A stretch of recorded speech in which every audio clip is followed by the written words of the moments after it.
Hello viewers, आप सभी का स्वागत है हमारे यूट्यूब चैनल ज़ीरो एफआईआर में। यहाँ पर हम लॉ को समझते हैं बहुत ही आसान और सरल भाषा में। आज हम बात करने जा रहे हैं कि अगर पुलिस आपकी एफआईआर रजिस्टर ना करे तो आपके पास क्या कानूनी उपाय रहते हैं। सबसे पहले तो आपको ये देखना पड़ेगा कि आपके साथ जो अपराध घटित हुआ है वह कॉग्निजेबल है या नॉन कॉग्निजेबल। यह देखने के लिए आपको बीएनएसएस का फर्स्ट शेड्यूल देखना पड़ेगा। वो एक टेबल की फॉर्म में पूरा बताया हुआ है कि जो भी अपराध आपके साथ घटित हुआ है, जैसे हर्ट का केस है, मार पिटाई का केस है, वो नॉन कॉग्निजेबल है। आपके साथ कोई ग्रीवियस हर्ट हुआ है, आपके कोई फ्रैक्चर आ गया है, वो कॉग्निजेबल अपराध है। ठीक है जी। इसी तरह से कन्फाइनमेंट है, लीगल कन्फाइनमेंट आपकी, वो कॉग्निजेबल अपराध है।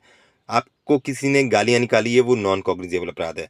तो ये आपको वो शेड्यूल देखकर पता चल जाएगा कि आपके साथ जो अपराध घटित हुआ है वो कॉग्निजेबल है या नॉन कॉग्निजेबल। अगर आपके साथ घटित हुआ अपराध नॉन कॉग्निजेबल श्रेणी का है तो पुलिस उसमें एफआईआर रजिस्टर नहीं कर सकती है कानूनन।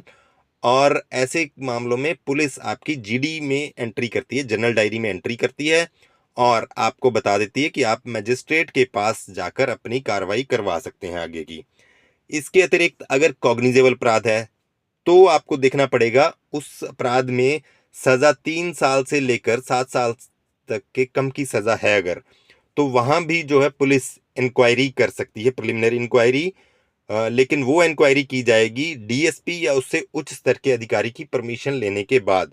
और ऐसी इंक्वायरी जो है वो 14 दिन के भीतर भीतर कंप्लीट कर ली जाएगी और इसकी जानकारी आपको दी जाएगी। और ये सारी चीज़ें एंटर की जाती हैं जीडी जनरल डायरी में। और आपको भी बताया जाता है कि इस तरह की इंक्वायरी की जा रही है, आपका अपराध तो कॉग्निजेबल है लेकिन फिर भी प्रिलिमिनरी इंक्वायरी की जा रही है ये जानने के लिए कि ये कॉग्निजेबल था या नहीं। और 14 दिन के अंदर अंदर अगर ये पता चलता है कि ये कॉग्निजेबल अपराध है तो उसमें एफआईआर रजिस्टर कर ली जाएगी। इसके अतिरिक्त ललिता कुमारी वर्सेस स्टेट ऑफ यूपी में भी जो है सुप्रीम कोर्ट ने कुछ ऑफेंसेस बताए हैं कि जैसे कोई मैट्रिमोनियल डिस्प्यूट है, कोई करप्शन का केस है, मेडिकल नेग्लिजेंसी का केस है, या अपराध की रिपोर्टिंग में 3 महीने से ज़्यादा का समय बीत गया है, तो इस तरह के हिंट दिए हैं। तो ऐसे मामलों में भी जो है पुलिस 7 दिन के अंदर अंदर एक इंक्वायरी कंडक्ट करेगी और फाइनल कंक्लूजन पर 7 दिन के अंदर पहुंच कर आपको बताएगी कि उसमें कॉग्निजेबल अपराध पाया गया है या नहीं। ठीक है जी। और उन्होंने जो है इंक्वायरी की है और अगर कॉग्निजेबल अपराध पाया जाता है तो भी एफआईआर रजिस्टर की जाएगी तुरंत। इसके अतिरिक्त आपको ये देखना है कि जो आपकी शिकायत है वो क्या महिलाओं से संबंधित अपराध की है, जैसे कि रेप का केस हो गया है, महिलाओं का पीछा करना, आउटरेजिंग मोडेसिटी हो गया है, महिलाओं की ताक झांक करना, एसिड अटैक। ऐसे मामलों में जो है पुलिस को एफआईआर रजिस्टर करनी ही पड़ती है क्योंकि कानून की सेक्शन जो है 199 बीएनएस है उसमें प्रावधान किया है ऐसे मामलों में अगर पुलिस एफआईआर रजिस्टर नहीं करेगी तो उल्टा पुलिस वालों के अगेंस्ट ही सेक्शन 199 में एफआईआर रजिस्टर हो सकती है। ऐसा पास्ट में बहुत बार देखा गया है। जब आईपीसी थी तो ये अपराध सेक्शन 166 ए का अपराध था। बहुत बहुत से पुलिस वालों के अगेंस्ट सेक्शन 166 ए का एफआईआर रजिस्टर हुआ है। तो वहाँ पुलिस जो है थोड़ा सीरियस रहती है, ऐसे मामलों को आमतौर पर निगलेक्ट नहीं किया जाता पुलिस के द्वारा।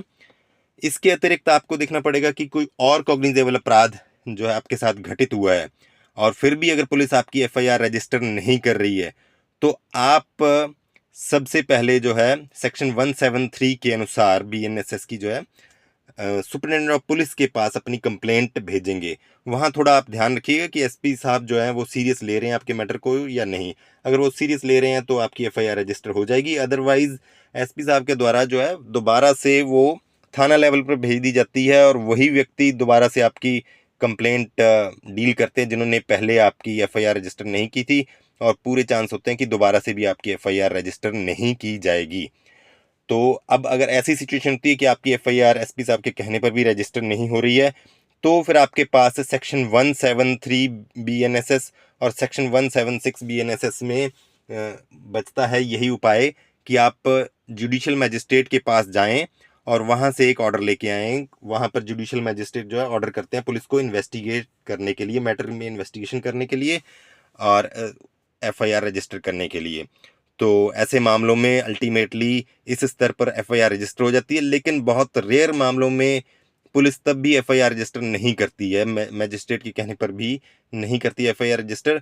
तो ऐसे मामले में आप हाई कोर्ट में जा सकते हैं और मैंडेमस की रिट डाल सकते हैं। एक तो मैंडेमस की रिट होती है, हाई कोर्ट जो है पब्लिक अथॉरिटीज़ को या लोअर कोर्ट्स को डायरेक्ट करते हैं कि जो काम उन्हें करना चाहिए वो उन्होंने नहीं किया और अब वो काम अब करें।